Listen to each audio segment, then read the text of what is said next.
Hello everybody, I'm here with Joe and this fantastic Shed Blue Doghouse, and he did a great job. I'm going to kind of walk towards it, ask him some questions, and then focus on some details. So Joe, why did you decide on this style, the Shed? Well, I wanted to make my own style of it. I didn't want to have the plans already made for me. I wanted to make plans. Okay. This was more of it was a little bit easier to make plans for just one roof instead of the two roofs you're going. Okay, Shed versus Gable, yep. Yeah. And so it is bigger than the plans that I kind of have, and most of them that come out. So I'm assuming your dog's a little on the bigger side? Yeah, I have two of them, and they're both labs. And they're both labs, great. So the viewers may have noticed the sign before, and I'm glad it does get to be used. It was on the very first blue and white doghouse that came out that didn't get used for dogs. So now Joe is going to be taking this home permanently. That's awesome.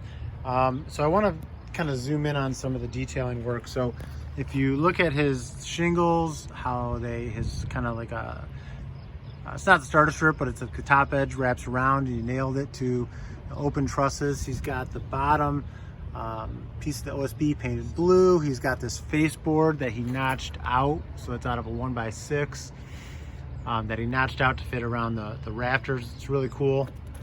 And the door has got the hexagon top, which is a challenge to do any kind of angle work for these students, but we got it. We figured it out. And I'm going to come over here and point out a couple of the details.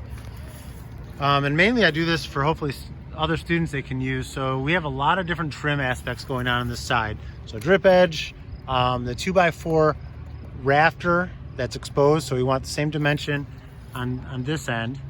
And then this becomes a 1x4. He's got 1x3 here with back to back, so it's a little bit thicker. And then we had a small piece of trim that we added here just to seal up a gap.